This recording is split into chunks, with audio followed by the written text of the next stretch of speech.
No one likes viruses, do they? One minute you're roasting, then you're freezing, you need to stay inside, you can't breathe properly. In fact, I seem to remember there was a big one going around about 6 years ago and everyone freaked out. Well, it's not just people who can get viruses, our PCs, phones and tablets can too. While they won't make us unwell, they still have the potential to ruin lives, and a virus is a type of malware, which is what I'm talking about today. Hi everyone, we're OneConnect, a social enterprise based in Glasgow. We aim to empower individuals by increasing technology and digital participation. Part of the profits from our organisation go towards running free IT classes and befriending events in the community.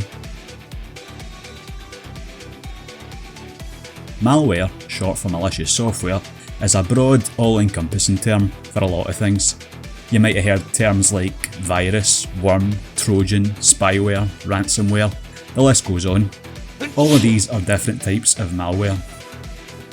If you're my age, if you're in your very late 30s, you probably have an idea in your head about what malware is. In the 90s and 2000s, malware was what you'd get from using a program like LimeWire to download some unreleased Limp Bizkit song. You'd have pop-ups everywhere, files would go missing, your PC would grind to a halt just from doing the simplest task like opening a word processor. But fast forward to today, and malware has gotten a bit more sophisticated and a bit more stealthy. If you think, back then the point of malware was, look at me, look how I've messed up your computer, and now it's kind of the opposite. Malware can lay dormant on your computer, waiting for the right time to strike, because the goal won't be to slow your computer down, it will be to take all your savings or your identity. So, how does your computer get infected? You might have visions of that clip in GoldenEye with the guy flipping his pen and he's furiously tapping away at his keyboard. It's not really like that. They're not trying to hack into your computer directly, they're trying to trick you into opening the door for them. So how do they do this? The number one method is phishing. This is a fake email or text that looks real, maybe from your bank or a delivery company, urging you to click on a link or open an attachment. That click is the ignition key for the malware. They also love fake updates on shady websites or cracked versions of expensive software. Remember, if something online seems too good to be true, it's probably malware.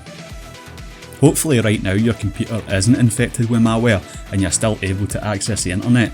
If that's true, head over to the OneConnect website. Over there you can discover more expert tips and in-depth tutorials.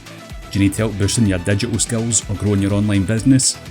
Get in touch with our team for personalised support. Check our website in the description below. So how do we stop malware? Well, you know what they say, prevention is always better than the cure. First of all, relating to my last point about cracked versions of expensive software, never download these. I know it can be tempting, but the good thing about the world today compared to about 20 years ago is that there are real legitimate free alternatives to a lot of software.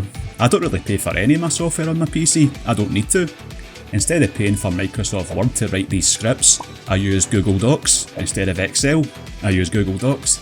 To make this very video, I use DaVinci Resolve instead of Adobe Premiere or Apple Final Cut.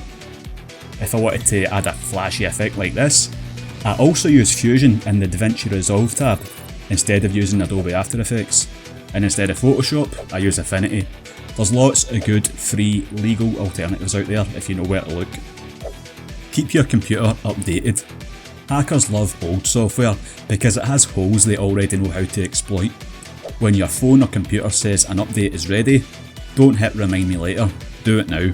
Updates patch these holes. Another thing that's improved since the 90s and 2000s is that you get pretty decent free antivirus software bundled in with your computer nowadays. Whether that's Windows Defender for PCs or X-Protect for Macs. Back then you had to pay for something like McAfee Antivirus, and I remember that slowing down my computer almost as much as any potential virus it was protecting me from. Things have got a lot better since then. Keep those turned on. They'll automatically scan every few days. You can also perform a full, more thorough scan manually whenever you want. I'd recommend doing this every month or so. They can also help improve your computer's performance. If you want an extra bit of security, you can always go for a paid model too. I'm actually on my brother's plan for Bitdefender, and that's an excellent piece of software in my experience. maybe you can find someone to split the cost with too. Be the firewall. What on earth do I mean by that? Just be skeptical. Hover over links, look for typos, look for suspicious looking email addresses. If an email creates a sense of urgency or panic, it's almost certainly a scam. Use 2FA. If we're talking about malware that steals your password, two-factor authentication means that even if malware does steal your password, the hacker can't get in without a second code sent to your phone. Back it up. If you get hit by ransomware, your best defence isn't paying the ransom, it's wiping your computer and restoring your files from a backup. You can use a cloud service like Google Drive or OneDrive to automatically save the stuff you can't bear to lose. Or if you're not too keen on the cloud services, I know it can sometimes be confusing trying to figure out which of your files are in the cloud and which are locally on the computer. Do it the old fashioned way. Drag and drop all your important files onto a big external hard drive. 1 terabyte is enough for most people, and you can get these for around £40 these days. It's a very worthwhile investment. Malware is a reality of the digital world, just like locking your front door is a reality of the physical world. Don't be scared, be prepared. By adopting these simple habits, updating, thinking before clicking, backing it up, you make yourself a difficult target, and hackers hate difficult targets. Get in touch with our team for personalised support. Check our website in the description below. Learn in-demand skills like social media marketing, coding basics, and more. Our digital products are full of educational and informative ebooks, website templates, design elements, books, and more. Check below for more information. See you next time and stay safe out there.